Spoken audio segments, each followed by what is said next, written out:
अस्सलाम वालेकुम, मैं हूं आपकी मेज़बान अक्सा और आप देख रहे हैं वॉइस ऑफ खतीजा। जैसा कि आपको पता है कि हम बहुत सी डिज़र्विंग फैमिलीज़ की वीडियो बनाते रहते हैं ताकि आप इनकी ज़्यादा से ज़्यादा मदद करें। आज हमारे साथ एक माँ जी मौजूद हैं। ये माँ जी के शोहर जब ये जवानी में थी, अब तो इनकी उम्र काफ़ी होगी, जब ये जवानी में थी तो इनके शोहर की डेथ होगी। इन्होंने बहुत मुश्किल से अपने बच्चों को जवान किया, 2 बेटियाँ और 1 ही बेटा था। बेटा जब जवान हुआ, जब माँ का सहारा बनना था बेटे ने, तो माँ को वो पीठ दिखा के मुंह फेर के चला गया। तो माँ बेचारी दर दर की ठोकरें खा रही हैं, अपनी 2 जवान बेटियों को लेके एक किराए के घर में रह रही है। तो बाकी के मामला तो माँ जी की ज़ुबानी जानते हैं कि वो कैसे रह रही हैं, अपनी 2 जवान बेटियों को इस मुआशरे की निगाह से बचा के कैसे लेके बैठी हुई हैं एक किराए के मकान में। अस्सलाम वालेकुम। वालेकुम सलाम। जी माँ जी, आपका नाम क्या है? मेरा नाम सुरैया।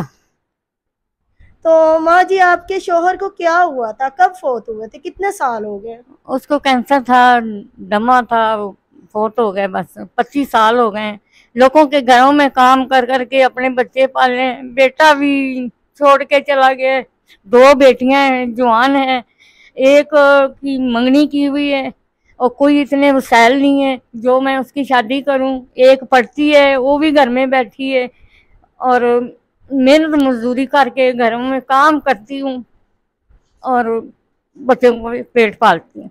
तो माँ जी, आपकी तो उम्र काफी ज्यादा हो गई है, तो इस उम्र में आप कैसे काम कर लेती हैं? बस अपनी हड्डियां तोड़ते हैं। कर रही हूँ, मेहनत कर रही हूँ। बच्चों का पेट तो पालना ही है, क्या करूँ अब। तो माँ जी, कोई नहीं पूछता आपको? कोई नहीं, बस रेंट का मकान है। आजकल कौन बहन भाई, कोई पूछता नहीं है। वो बोलते हैं हमारा अपने बच्चों का पेट नहीं पलता, आपको कहाँ से कैसे दें। आप रोए ना, बहुत परेशान है, बहुत रो रही हैं। आप परेशान ना हो, टेंशन ना लें माँ जी। आप मुझे बता रही थी कि जब मैं बीमार हो जाती हूँ तो फिर मेरी बेटी जाती है मेरे हाँ काम जी, करने के मेरी लिए। बेटी मेरे नाल काम पे जाती है। जब मैं नहीं जा सकती तो फिर उसको भेज देती हूँ। तो घर अच्छे है वो? बस गुजारा ही है, 2-3 घरों का करती हूँ। तो कितना किराया आपका और कितना खर्चा महीने का, और आप कितना कमा लेती हैं? बस 15,000 रुपया किराया है। 6-7 हजार बिल आ जाते हैं। 20-25 हजार में पड़ जाता है मकान। 20,000 में अगर आपका मकान पड़ जाए तो आप कितना कमा लेती हैं?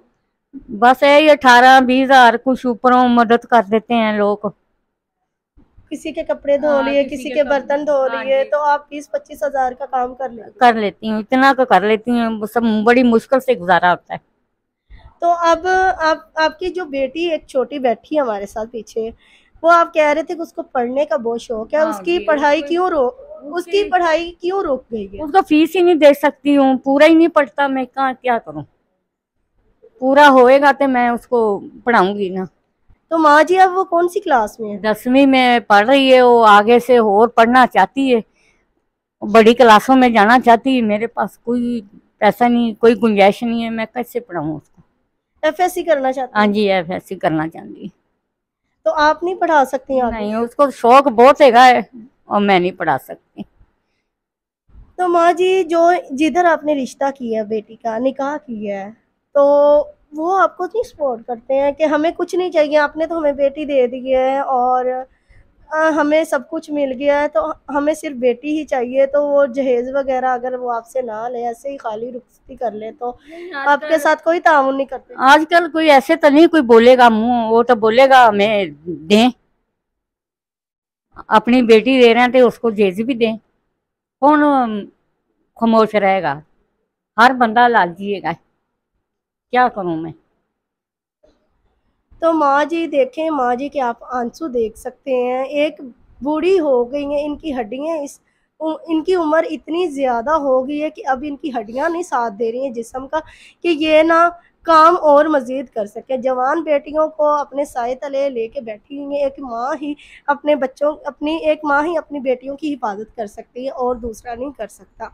और दूसरा अगर कोई कर सकता है, या फिर बाप या भाई या उसका शोहर ही कर सकता है, क्योंकि साहिबान का होना बहुत ज़रूरी है अपने सर पे। तो इनके सर पे तो इस टाइम कोई साहिबान नहीं है। अभी हमारे साथ एक माँ ही मौजूद है जो अपनी बेटियों को दर दर की दर दर से बचा रही है, अपनी बेटियों को गलत रास्ते से बचा रही हैं, अभी वो ही इनकी हिफाजत कर रही हैं। तो माँ जी फिर आप क्या कहना चाहती हैं? बस मेरी कोई हेल्प की जाए, आपकी उनकी बड़ी मेहरबानी, मुझे कोई मदद की जाए, मैं अपनी बच्चियों को अपने सिर से बोझ उठा दूं। आपने अपनी बच्चियों की शादी करनी है? हाँ जी, करनी है, शादी करनी है मैंने। छोटी बेटी का रिश्ता किया हुआ है? नहीं, अभी छोटी का नहीं किया, बड़ी का किया हुआ है। तो आपकी तो दोनों बेटियां ही अब शादी के काबिल है हाँ ना? जी, दोनों जवान है माशाल्लाह। तो आपने अगर कोई हमारे देख रहे हैं अल्लाह के नेक बंदे, अगर उनमें से कोई शादी के लिए कहें तो क्या आप कर लेंगी? आज कोई अच्छा बंदा होएगा, कोई नेक, कोई शरीफ बंदा होएगा ते कर लूंगी इंशाल्लाह जरूर। ये माँ जी को हेल्प की काफ़ी ज़्यादा ज़रूरत है, और ये माँ जी कह रही हैं कोई अगर हमारे साथ अच्छा ताउन करेगा, बेटा बन के दिखाएगा, क्योंकि सगा बेटे ने तो पीठ मोड़ के पहले ही वो छोड़ के चला गया। अगर आप भी इनके बेटे बनना चाहते हैं ना, तो आप इनके साथ ताउन करें, सपोर्ट करें, और इनको शर्मिंदा ना करें, और इनको बेटा बन के ही दिखाएं। तो ये माँ जी पहले ही गमों की मारी हुई हैं, परेशान हैं, तो मैं यही चाहती हूँ कि आप इनकी ज़्यादा से ज़्यादा सपोर्ट करें। तो माँ जी का नंबर मैं स्क्रीन पे शेयर कर रही हूँ, अगर आपने इनसे ताउन करना है, मदद करना है, तो आपको स्क्रीन पे दिए गए नंबर से आप स्क्रीन के दिए हुए नंबर पर रब्ता करके इनसे कर सकते हैं। तो माँ जी ये जो वीडियो बन रही है आपकी मर्ज़ी से बन रही है? हाँ जी, मेरी मर्जी से बन रही, क्या करूँ अब मांगने से तो यही फिर बेहतर है, कोई मदद कर दे, कोई अल्लाह का बंदा, मेहरबानी होंगी। मैं हाथ जोड़ के कहती हूँ, मेरी कोई मदद करे, मेरी बच्चियां का कोई सहारा बने। माँ जी आप रोए ना, आप परेशान ना हो, मेरे इतने अच्छे व्यूवर्स देख रहे हैं, वो आपकी ज़रूर मदद करेंगे। आपके ऊपर ये अब इस टाइम मुश्किल वक़्त गुज़र रहा है, आप परेशान ना हो, हम सब मिल के आपका साथ देंगे। आपका नंबर शो हो रहा होगा इनका नंबर शो हो रहा होगा स्क्रीन पे, इनकी ज़्यादा से ज़्यादा मदद करें और मुझे दीजिए इजाज़त, इस उम्मीद के साथ कि इस माँ जी की हेल्प होगी और ये अपनी बेटियों की अच्छे तरीके से रुखसती कर सकेंगी। अगर किसी ने इनके साथ शादी के लिए भी रब्ता करना है तो वो भी आप कर सकते हैं। मुझे दीजिए इजाज़त, अल्लाह हाफ़िज़।